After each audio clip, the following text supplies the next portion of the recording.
This clip is a taste for what we have done in our multimedia session. Please contact me in case you wish to receive the links to all the documents, the slides, and all the support materials. Although not seen here, I made a conscious effort to prompt every participant to make the session more like a workshop instead of a teacher-centered approach.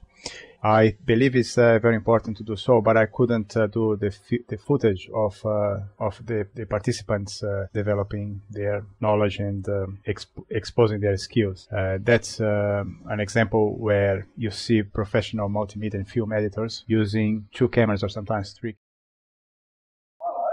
Discussion board. They go on forever. It's fine. I'm going to 5 lines on it. Still don't know how to cut that thing on. Seems to be automatic. Some technical difficulties can definitely help the group to engage. The works of the Brazilian Freire or Harrison, and also the article from Victoria exploring the challenge of applied learning reform. Those works we came across more recently. They emphasize a lot on teaching environments that promote engagement, promote relevance, and where teachers and learners recognize and value each other. Not only the learners themselves, recognizing one another, each other's different skills and lifelong values and knowledge, but also for the person who is delivering the training. It is very important that the person feels valued and feels recognized. So it is a win-win situation. To demonstrate relevance of the workshop, I brought the article or the reportage that came up on the Radio National on Fairfax Media, which was very relevant to our skills and our type of profession. Very relevant because it was cited the need of multimedia skills for the journalists today. And we moved on to seeing aspects of the multimedia through the slides in front of us. I was focusing on the deconstruction of the multimedia tools or the elements of multimedia. So somehow I was had very much in my mind what John Curtis has commented in my PebblePad folio in regards to my experience at the college, Hobart College, where I was very much touched by the idea of using the deconstruction approach to have to learn how things work and so on. So I try to model my presentation on that matter.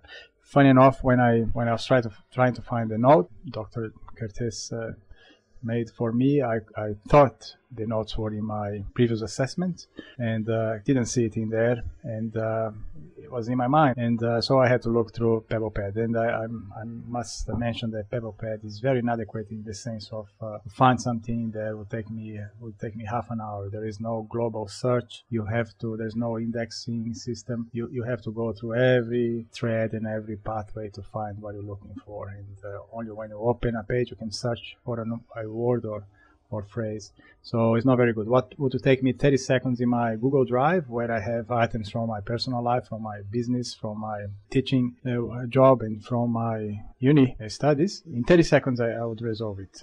So PebblePad is pretty much below standards in the multimedia. But moving on, slide showed a quick chart on how project can be schematized and should go hand in hand with a more comprehensive management plan or a chart or a spreadsheet. So it is just a quick chart, and sometimes you just need something simple to view quickly. Here, and I used an example of a storyboard where, for especially people who haven't been introduced to it, they can see a non-intimidating, still artistic in a way or enticing, and very good to have an idea of how you produce the multimedia content. So you need a sense of timing, need a sense of content, and what goes where and what sort of sequence. So it's a good example.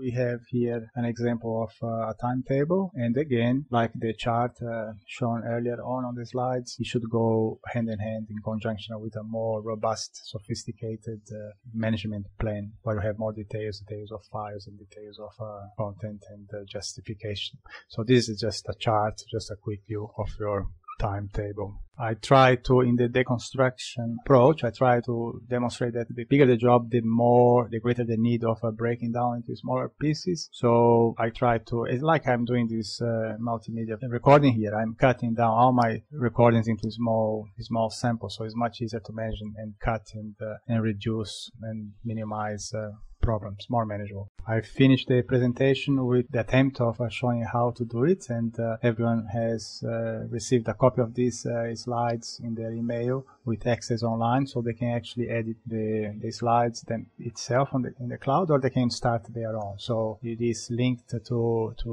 a Google Doc where they can have a self-paced tutorial, and it's very easy to use, and I demonstrated online. So we didn't have time to do it all, but I'm happy to pursue and catch up again, and maybe others want to show different tools and we can compare. On the next day, I sent an email to everyone who participated and a few of interested students who were up north. I sent the slides, the link to the slides plus links of all the different or relevant films and exercise areas that I related to in the evening before. So including the presentation on the Radio National, the links for different tools, free tools for educators, all specialized and simple to use resources. So they're on the slides for anybody to access. And of course, I had to thank all the participants because they were very patient with the difficulties we had in the lab. I explained the reasons.